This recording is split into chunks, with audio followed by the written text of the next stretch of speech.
November 1944, a requisitioned municipal library in Nancy, France, serves as an emergency Third Army headquarters. Damp rain streaks the tall glass windows while staff officers hurry past towering wooden stacks, carrying operational overlays and radio logs. Behind a heavy oak desk stands Henri Laurent, a 65-year-old French librarian holding a worn 1895 leather-bound history book on Roman cavalry tactics with faded gold lettering along its spine. As the three-star general walks past the grand archway surrounded by armed guards and staff aides, the old man steps forward into the aisle, holds out the volume, and speaks to the commander not by his rank or military title, but by the name written inside the front cover nearly 40 years ago. He calls him Georgie, offering the exact text on ancient mounted warfare that a young boy had studied in California long before the world fell apart. The room goes quiet in the specific way that rooms go quiet when something has been said that cannot be unsaid. Captain Douglas Hall, the general's aide, stops mid-stride with his hand frozen on his holster, while two military policemen freeze in place, their eyes shifting between the civilian and the general as the staff recalculates the risk in the room. General George S. Patton stops cold, his jaw set, gazing down at the ancient leather cover and the frail hands holding it. What happened in the next 60 seconds would reveal whether the three-star commander still retained a piece of the young man he used to be. And the answer was not what anyone in that room was prepared for. If you want more untold stories from World War II that show the forgotten human side of history, make sure to hit that subscribe button right now to stay tuned for every new release. Let me back up a second, because to understand what it meant for Henri Laurent to step out into that aisle, you need to understand what a forward army headquarters actually felt like in November 1944. The requisitioned municipal library in Nancy was not a place for quiet reflection. It was a high-pressure nerve center built inside a century-old monument to French literature. Heavy velvet curtains had been drawn shut to enforce strict night blackout rules.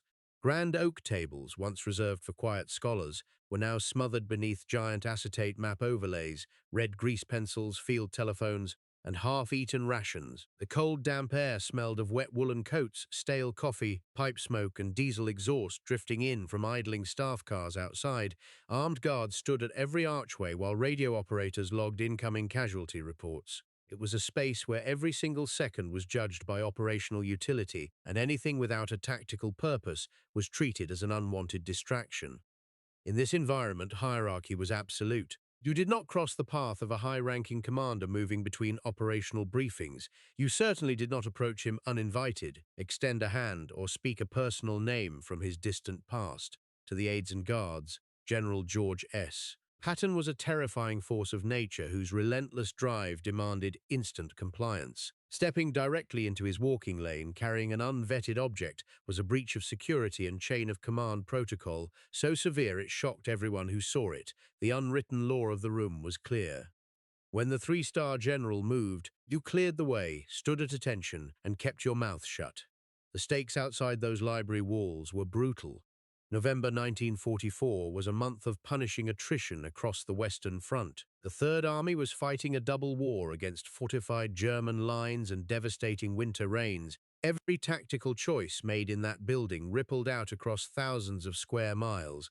Command was an arithmetic calculation of fuel tonnages, road capacities, and combat effectiveness. Every hour delayed was measured in 30,000 gallons of gasoline not delivered to armor columns. 40 fewer heavy artillery rounds fired, and dozens of lives lost on an icy hill 20 miles away. Every minute was accounted for in blood.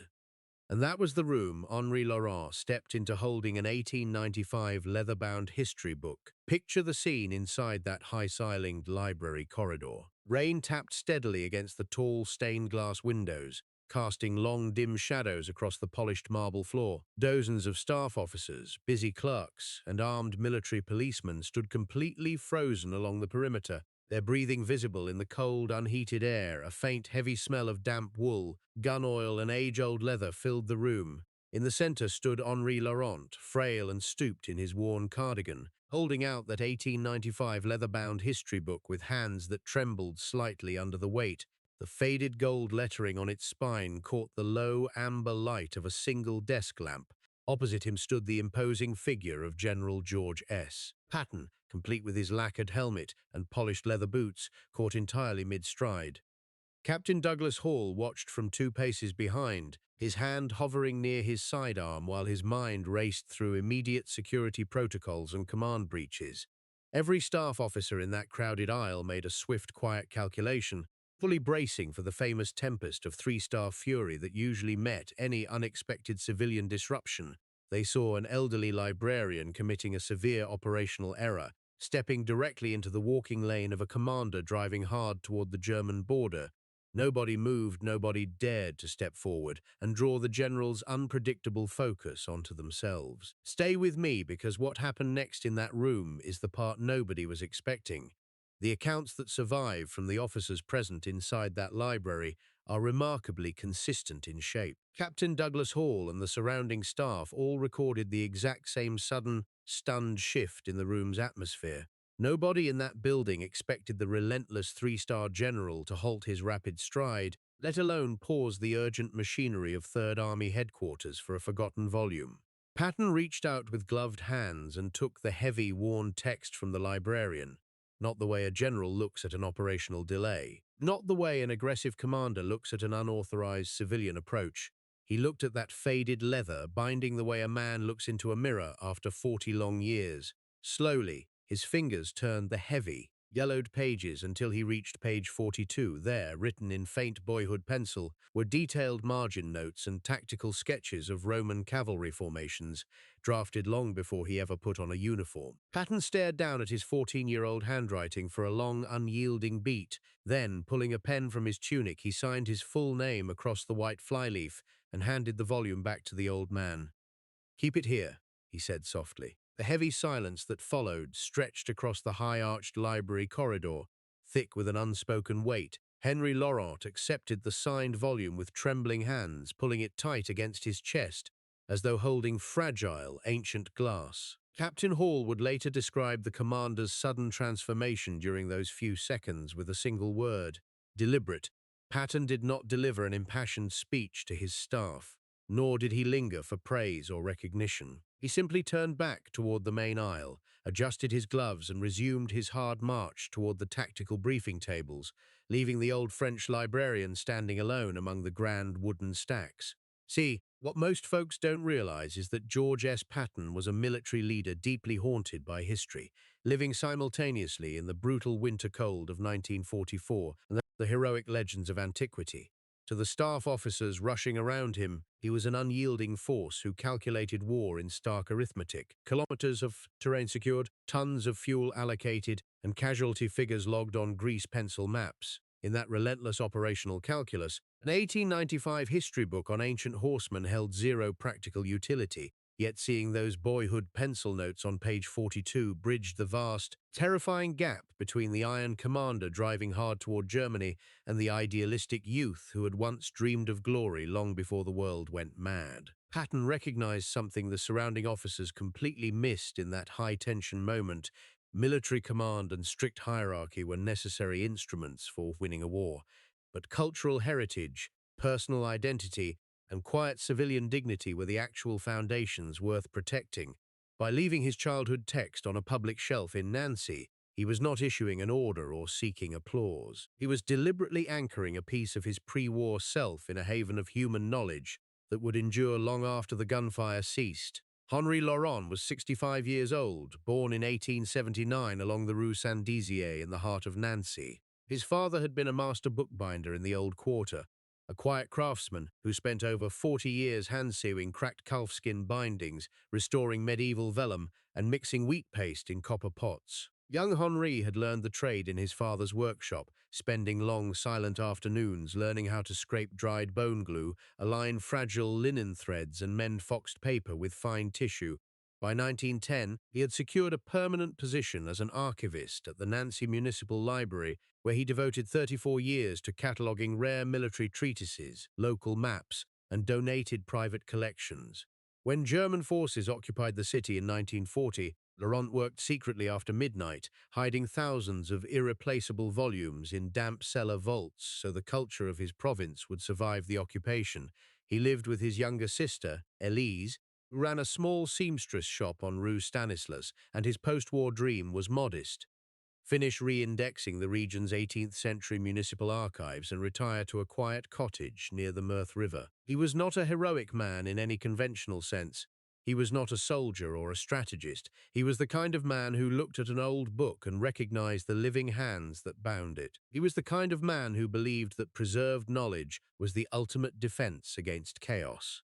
When the heavy oak doors swung closed and General Patton's polished boots clicked away down the stone steps toward his waiting command car, Henri Laurent did not rush to exhibit the signed flyleaf to the gathering crowd of military clerks.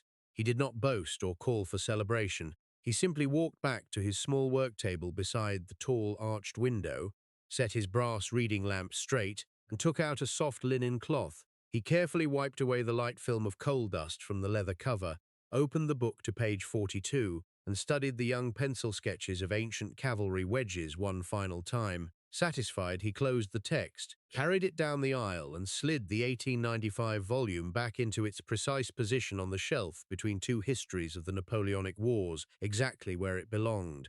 Captain Douglas Hall, who had watched the entire exchange from 3 paces behind the general, stayed with Third Army headquarters through the brutal winter of the Ardennes offensive and the final crossing of the Rhine. After the war ended, he returned home to Iowa in the spring of 1946, leaving the military to spend 32 years working quietly as a county registrar in Des Moines. Throughout his long civilian life, whenever neighbors or war historians asked him what it was like to serve beside the formidable general during the chaotic autumn of 1944, he never recounted the high-level operational briefings or the famous combat speeches. He always told them about those brief, silent seconds in a freezing French library when an old archivist held out a dusty volume and a 3-star commander paused the march of an army to sign his childhood name. Was General Patton right to halt the urgent momentum of an army headquarters to indulge a moment of personal nostalgia? Some would say that in November 1944, with thousands of lives hanging in the balance and Third Army driving hard toward the German border, every single second belonged to operational command, and pausing for an old book was a distraction a commander could ill afford. Others would say exactly the opposite, that by acknowledging his past and leaving the volume in the care of a French librarian, Patton showed that preserving human identity, culture, and quiet dignity was the ultimate reason for fighting the war in the first place. Which side of the debate do you land on? Let us know in the comments below, and if you want more untold stories from World War II, make sure you subscribe.